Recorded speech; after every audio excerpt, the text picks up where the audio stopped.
Well, and you're absolutely right. You know, we were out there, and the excitement, the dynamics, when she came in, it was a splash. You know, you can almost liken it on the Republican side to Sarah Palin, who caused a great amount of favor, you know, really and truly, because a lot of people were just saying, look at that youth. Success. I mean, she's got her own businesses. She works in the Valley. She works here. She's a mother of 4. You know, she's come back, and all of these people are saying, there's, you know, it breaks my heart when I hear young people say there's nothing in Corpus. I'm moving to Dallas or Houston because we can make this community better, and she wants to make that better.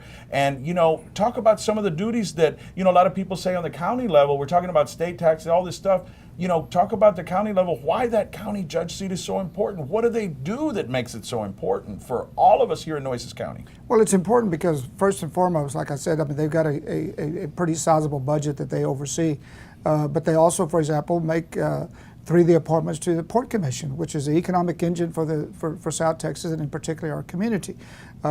They make other appointments to other boards and commissions. So, I mean, at the end of the day, I mean, what hopefully the voters are going to be looking at is that they have a Democrat, the Democrats that are running is an attorney and then obviously a businesswoman, but someone who knows what it means to make a payroll, to meet a payroll, to have, you know, 30 or 40 employees working in her office here and however many employees she has working in the Valley.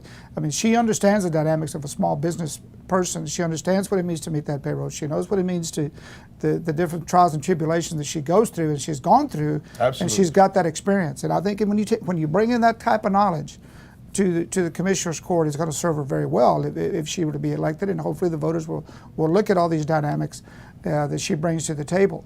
And for the young people that are to get energized and to see that, you know what, if we collectively come out and we vote and we participate in the process, we can elect the Clarisas of the world and continue to elect the Abel Herreros of the world if they continue to participate. Otherwise, if we sit back, then we will lose those gains that we've made. And I think it would be a great travesty for us, for the Hispanic community and for this community, that we don't allow ourselves to move forward and to try to elect some of these young individuals to bring in some new fresh ideas and to work and some vast experience that they bring to the table to give them an opportunity to really develop and to flourish in our community. And I mean, because I think it gives the young voter hope that, number one, we can elect, number two, that we will see some other changes occur by electing some younger people into those positions and change some of the dynamics of what's been going on in years past. So it's a fresh new face.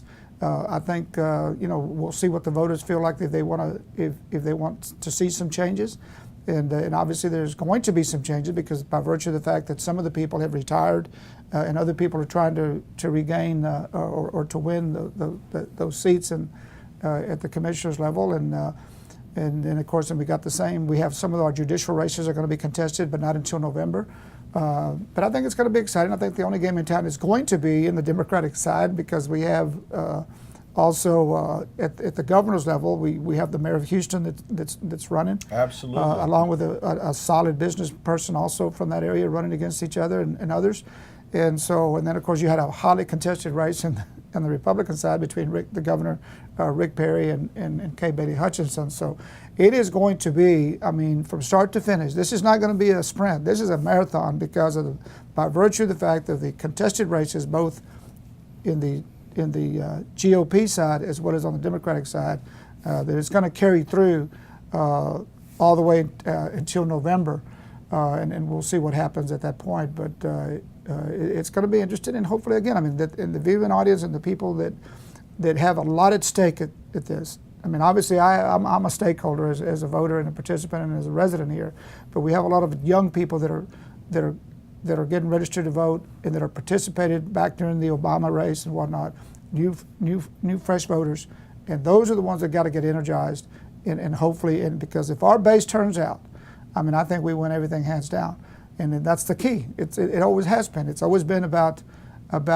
getting the voters out. I think, in my opinion, that maybe the GOP this time overstepped their analysis because you've got Abel Herrera with an opponent, you've got Salomon Ortiz Jr. with an opponent, you've got the congressman with an opponent, and so all the top tier Democrats have drawn Republican opponents, and there's nothing like having 4 or 5 different big, strong campaigns going at one time to really stir up the troops and to really get those dynamics changed and that participation going, because that was tried years ago back when I was there. We all drew Republican opponents, and all they did was energize. You have that many more campaigns going. Drive the vote out. And not only that, but the dynamics of it is that the people that are being challenged are all incumbents, and they've all obviously have gotten elected and reelected, and now they're being challenged by the GOP in hopes of trying to make some gains. So I think they may be playing with fire a little bit. They might have been better off just leaving everybody alone and maybe just concentrating on two of their big races, if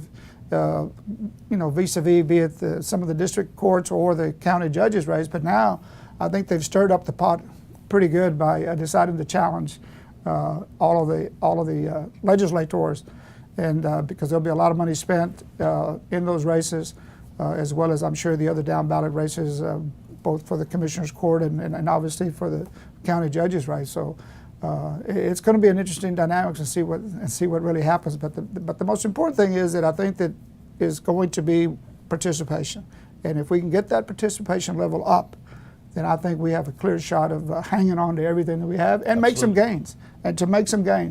But so that's the one element that is still missing in the puzzle. We know we can hang on to everything that we currently have. I feel very confident that will happen. Now it's a question of, can we build off of that, and can we energize off of those other campaigns that are going to be developed? I mean, can we make that ultimate step forward and take back some of those seats? So